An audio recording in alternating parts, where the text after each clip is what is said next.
I didn't flinch when he said it. His fork hit the table. His voice cracked the room like glass shattering. "You're selfish! Your sister is better than you!" Everyone froze. My mother, my sister, even the clink of plates went quiet. But me? I laughed. A sharp, hollow sound. "Nice," I said, leaning back in my chair. "Then I won't pay for her rent." That was the moment. The exact second the balance of power shifted, though they didn't realize it yet. My father's face drained, then twisted, but he stayed silent. Funny thing is, I used to be the invisible glue, the one who carried the family without complaint. Tuition, rent, credit card bills, every time someone fell, I picked them up. My sister especially. She'd call me crying, promising she'd pay me back someday. Someday never came.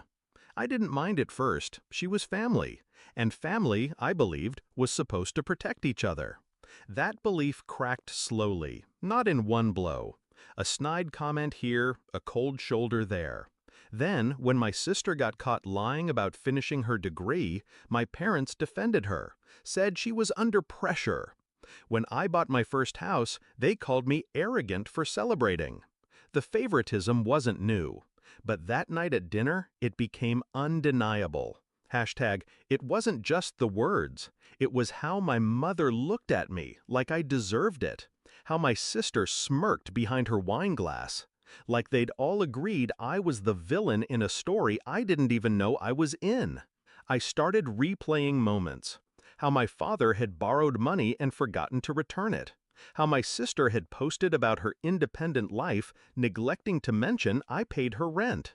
How my mother said I owed them because I was the one who made it out.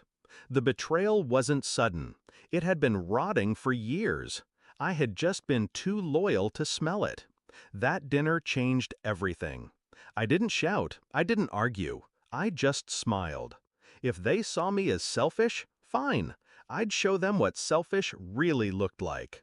I spent weeks in silence, observing. I noticed how my sister leaned on my rent payments like oxygen.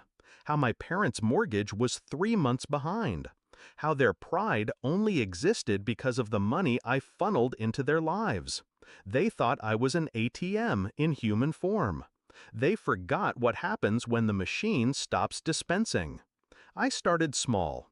I told my sister I needed receipts for the rent transfers for tax purposes. She panicked but sent me fabricated ones. That was mistake number 1. I kept the evidence. Then I contacted the landlord directly. I owned her lease now, quietly. She didn't even notice when her next rent payment didn't go through, because I intercepted the notice first.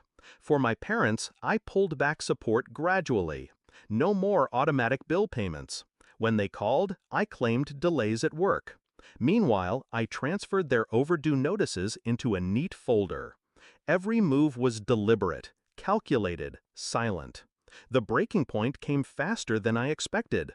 1 month after that dinner, my sister called screaming. Her landlord had served an eviction notice. She begged me for help. I let her talk for a full 5 minutes before I asked, calmly, "Didn't Dad say you're better than me?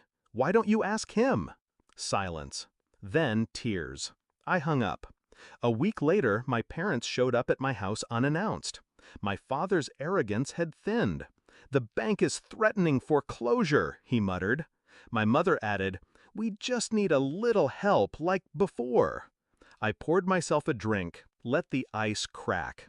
"Strange," I said. "You called me selfish not long ago. Better ask your perfect daughter." My father's jaw tightened. My mother's lips trembled. They had no answer. The final act was poetic. I invited them all to dinner at my house, just like before. This time, I set the table myself. Halfway through, my sister snapped. "You've ruined my life! I'm getting evicted because of you!" I leaned forward. "No, you ruined your life because you thought I'd keep carrying you, but I dropped the weight." Then I slid the folder across the table. Copies of fake rent receipts, unpaid bills, foreclosure notices, all their lies, all their dependence, documented and undeniable. My mother's face went pale. My father opened his mouth, then closed it again. My sister stammered something about family loyalty. I smiled. Exactly. Loyalty. Pity you never showed me any. That night, I didn't shout. I didn't need to. The silence at the table was louder than any outburst could have been. By the next week, my sister was out of her apartment. My parents sold their car to keep the bank at bay. They never asked me for help again. Pride kept them quiet. Fear kept them distant. And me? I slept better than I had in years. People call revenge poison. They're wrong. Revenge isn't poison, it's medicine. A bitter dose, yes, but sometimes it's the only cure for betrayal. My father was right about one thing that night. I am selfish. Finally.